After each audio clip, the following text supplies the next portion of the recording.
భూభారతి బిల్లుకు శాసనమండలి ఆమోదం తెలిపింది. నిజమైన రైతుల భూ హక్కులను కాపాడడమే ప్రభుత్వ లక్ష్యమన్నారు పొంగులేటి. వచ్చే ఎన్నికలకు ఈ చట్టమే తమకు రెఫరెండం అని ప్రకటించారు. ఇది భూభారతి కాదని భూహారతి అంటూ విపక్షాలు విమర్శించాయి. Greater Hyderabad municipal corporation, Telangana municipality bill, Panchayati Raj బిల్లుకు మండలి ఆమోదించింది.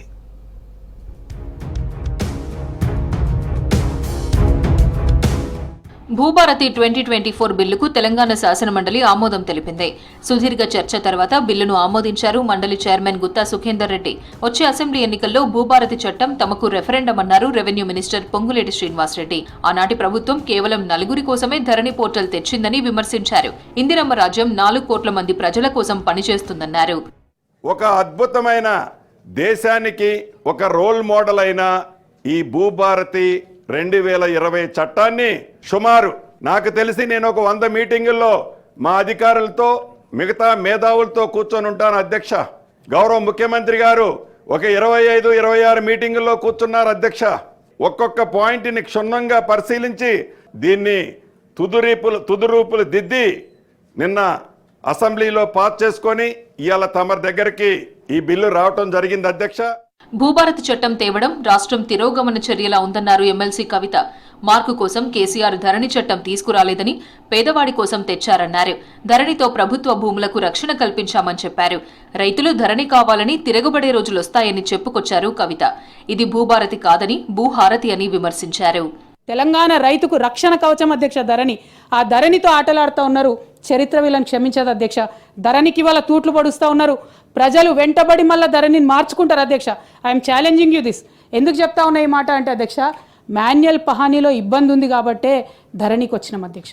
ఒక గ్రామం మొత్తం కూడా ఆ రెవెన్యూ విలేజ్ సర్వే కాలేదు అధ్యక్ష. 850 నేను ఇప్పించిన అధ్యక్ష ఒకటే రోజు పాస్బుక్లు మొత్తం ఊరంతా సర్వే చేయించి. అనేకమైన కష్టాలు ఉండే అధ్యక్ష, 1 కాదు 2 కాదు. దానికి రిజల్ట్గా వచ్చిందే ధరణి తప్పితే ఇంకోటి కాదు అధ్యక్ష. గత ప్రభుత్వం కాస్తుకాలం ఎత్తేయడంతో ఎంతో మంది రైతులు అన్యాయానికి గురయ్యారన్నారు ఎమ్మెల్సీ కోదండరాం. కబ్జాలో ఓ రైతు ఉంటే పట్టాలో మరో రైతు ఉన్నారని చెప్పారు. కౌలు రైతులను కూడా ఆదుకునే ప్రయత్నం ప్రభుత్వం చేయాలన్నారు.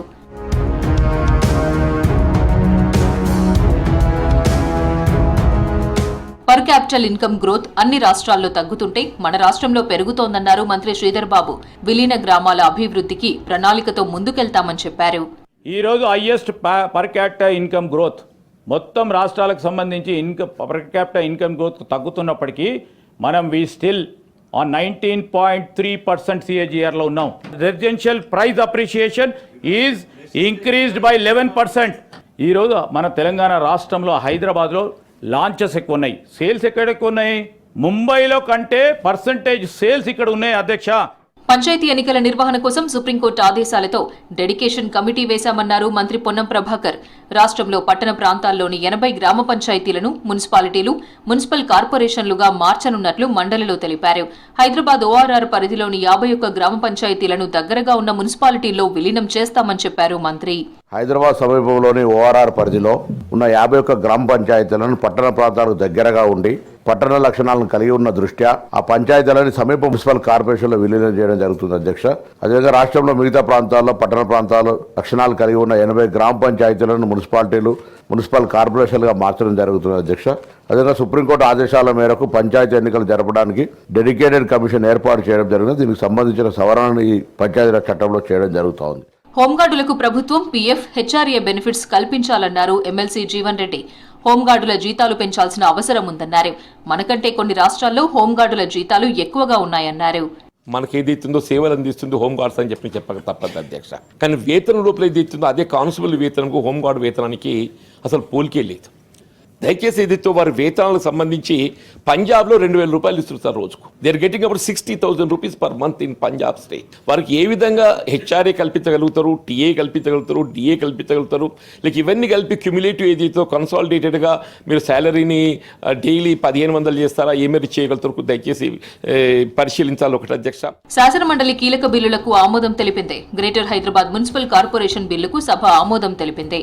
తెలంగాణ మున్సిపాలిటీ బిల్లును కూడా ఆమోదించారు. పంచాయతీరాజ్ బిల్లుకు మండలి ఆమోదించింది. భూభారతి బిల్లుపై సుదీర్ఘంగా చర్చించి ఆమోదించారు. ఆ తర్వాత సభ నిరవధికంగా వాయిదా పడింది.